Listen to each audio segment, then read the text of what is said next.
Is the host of a breakfast show on Capital Radio. He was also the runner-up of Series 20 of I'm a Celebrity, Get Me Out of Here. Anyone got it yet? Very little introduction is needed for our Burnley legend this evening because he's in his happy place. I had to get that in there. Ladies and gentlemen, boys and girls, please give a massive claret and blue welcome to Jordan North. Thank you. Cheers, buddy. Oh, thank you. That's right, mate. I don't know about legend, but thank you. It were written down there. Thank you. Glenn Little didn't want to do tonight, so I'm coming last minute. I can only apologise. Thank you for coming. Thank you. Friday evening. Tell us about your journey. First of all, I want to find out about being a Burnley fan. So, like, loads of people say to me, you're not from Burnley, you didn't go to school in Burnley. I went to St James's in Longside, and then, because my dad were in the army, he was in the QLR, Queen's Lancashire Regiment, we moved around a lot. But we always used to come back to Burnley in summer, so I've always said it's home. I still come here now, all my family lives here. And I went to uni in Sunderland, so I've got a connection with Sunderland as well. And I've got a couple of my mates here tonight, he's a Sunderland fan, and I went there and then was lucky enough to get a job in radio. So, funnily enough, I worked at Capital in Manchester, got sacked, and then went to work for Radio 5 Live. It was like a T-boy, answering phones and printing stuff off, and then I went to Rock FM in Preston, then to Radio 1 and back at Capital. I mean, Rock FM is my first memory of you, and when I heard you on Radio 1, I was like, I recognise that voice, and that was the only thing, that was the first sort of memory of Jordan North for me. But before you go to your career, like obviously you are a Burnley fan, you're not from Burnley as you say, but you're bred in Burnley. What is it that made you get hooked with this amazing club? So, no matter where we lived, I remember we'd be in Berlin, we'd be posted out there, and every Saturday my dad would have his, he'd be really hungover to be out on Friday night, and whatever I didn't know, and we'd be watching Burnley scores on teletext, and we'd be waiting for him to refresh. I just remember that. How good with teletext? And this was before internet, so in like mid-90s, early 90s, and you'd watch it, and then you'd listen on radio for the scores, and then we got posted back to UK, to Tidworth down south, and we used to travel up. We lived in Catterick in North Yorkshire, we used to go on all games, and my dad got a posting to Preston, and we got a season ticket when I was about 10, so 2000, and it's come on ever since, and it's in you, you know, it's like the first season ticket were on Jimmy Macklop, and I've come here ever since.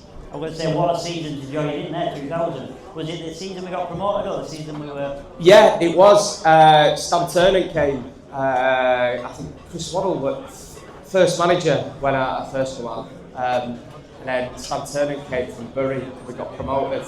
And we were actually... I don't know if anyone remembers it, any Burnley fans. It were against Scunthorpe. And they had it on a big screen here, didn't they? I think they showed it on a screen here for us to get promoted. Yeah, were here. Yeah, and got promoted to the first division. It was us, Preston, and Wigan. I think Wigan went up in playoffs, didn't they? That season.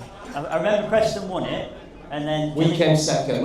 Gillingham fell out into the playoffs. That's right, yeah. And I don't remember who came. Does anyone remember who went up? I think it was Wigan. Wigan? Right. I couldn't remember that, to be fair. I know it might. So obviously you will have had some great memories from that. That year for me was sort of like one of the best at the time.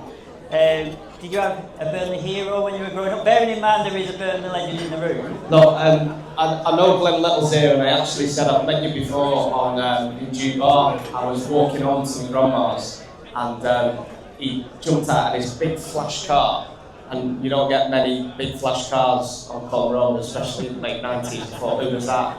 And this big tall fellow jumped out. I'm running KFC, so I read in after him in the programme. I got him to sign it. He is a legend, but my favourite ever player, sorry Glenn, is Robbie Blake. He always will be. There was something about him. When we signed him, he was injured, he had a hernia.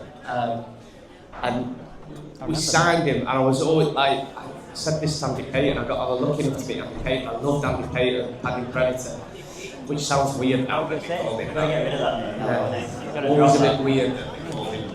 Sounds dodgy, but yeah, Robbie Blake.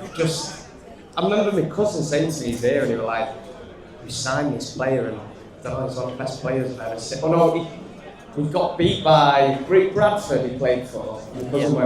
This guy's just run rings round us. It's fantastic. I was speaking to some of your friends over there. I couldn't get near you, by the way. He was a popular guy over there. Is it true that you had a Robbie Blake picture in your dormitory or whatever you call it? Yeah, when I was at uni, I had a big poster of him on my wall. Yeah, that was. And then I was gutted he went to Birmingham.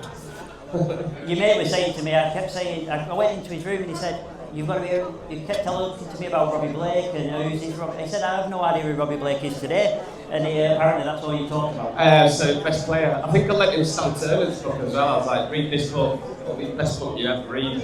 And he's going to give me that. We'll go back to your career. Yep. Got sacked. Yep. Went to Rockeford. Currently at Capital. Yeah. How's that been for you? It's been really good. I've been there since April and really enjoying it. And there's like a nice little buzz about the show. And I'm just really lucky because I get to do it with two mates. I knew Sean and Chris before when I was at Radio 1. And it's just like, you get up at 4:20 and you're knackered and stuff. But genuinely, when you've had a good show, it's the best job in the world. You're buzzing for the rest of the day. It really is. I can't imagine a job where you have to get up that early, but most people in here will probably say, well, I get up that early. But yeah, it must be difficult that, to be fair. Yeah, but look, we're not digging up roads. And like, you get up at 4:20. We some days you finish for 11, others 5 o'clock, so we're very, very lucky. You've also got a really, really popular podcast. Yeah. I don't know if we can say what it's called. Can we say what it's called? It's Help I Sexted My Boss. Yeah. It's called that, yeah. How do you fit all that in as well? We just, you just really struck your diary, and we do that every Thursday afternoon, so you finish the show on a Thursday, and then I just go straight over to the podcast studio, and then it's not bad, it's on for like 5, 6 o'clock, but it's busy, but like I said, again, you just enjoy it, just having a laugh with your mate, talking rubbish. Yeah. Living in London, still living in London, yeah. I am, yeah. Thank God for that. How do you get it to your home and away against Burnley? Do you get here often? So I actually live near Craven Cottage in Fulham, so I went to one of their games this season, but in Prem, I go to all London games. Yeah. Last season I didn't get on as many games as I like, but I've been on a few this season. I went to Reading last week as well, so if I'm not working, I'll always come up and get on the train. This is just coming to my head, so I might say it wrong, I'm sorry. But I'm pretty sure, talking to Craven Cottage, I've listened to a story a couple of weeks ago that you mentioned on the radio about you saving a dog. It was blown out of proportion. There was a dog drowning in the river and I just kind of pulled it out when I was on the front. And then you would have, what was the story about the coat in Craven Cottage? You went to go and buy a coat because you were wet? Oh yeah, so I had to go to Thames to get it and I was wet through. And proper London prices, so it was freezing. And Craven Cottage's club shop was open. So I went in to get a big coat. And I was like, I just need a coat, I'm freezing, I've got to walk home. Because this taxi won't let me in because I was so wet. And I put a coat on and they wanted to charge me like 180 quid. I was like, no, you're alright. So I just left it and walked home cold. London prices, it's dear in our club shop, but theirs is at next level. I've got a comment because I'm employed. Oh yeah, it's reasonable in our club shop. Yeah. Obviously you went in the jungle. Yeah. Talk to me about that experience. I was saying before to Veronica 4 years ago, and people still ask me about it now. Every other day I get asked about it, which I don't mind. But I was never meant to do it. Somebody dropped out and they needed a last-minute replacement. And one of the producers on the show, she used to listen to the weekend show on Radio 1, she was like, "Is this gobby lad who's on weekends and I think he'd be good?" And they were really desperate. And I said no, because I didn't really want to do it and I'm scared of everything. And then my mum said, "I'll fall out here if you don't do it. I think we'll be making over there." And mums are usually the ones around it. And it was the best thing I did. But yeah, well, 4 years ago.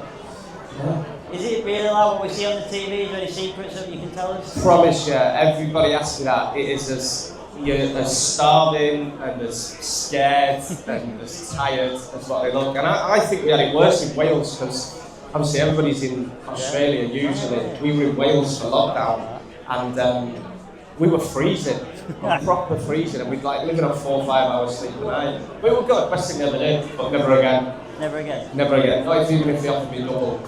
Yeah. That's alright, maybe if they did, but Yeah.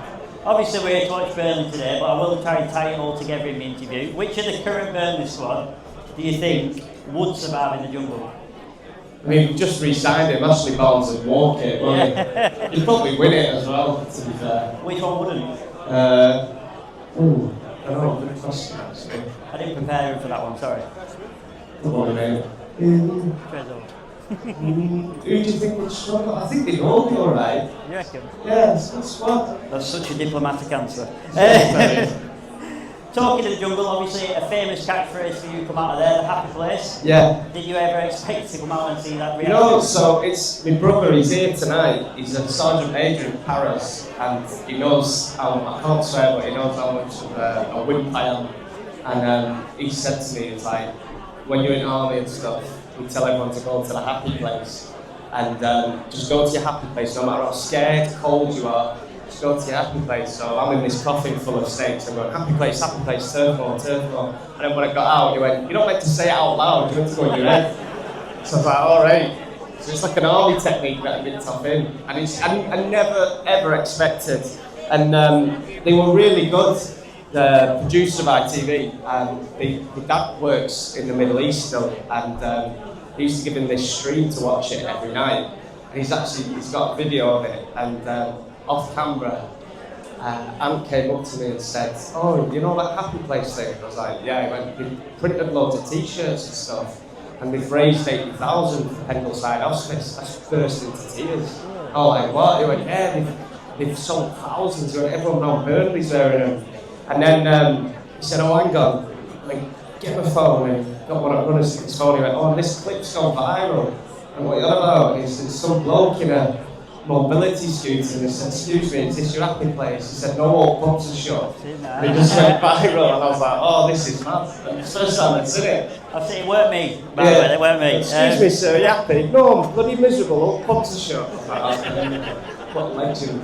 Now this interview's gone on a lot longer than I'm allowed. Sorry. I've got Veronica breathing down my neck.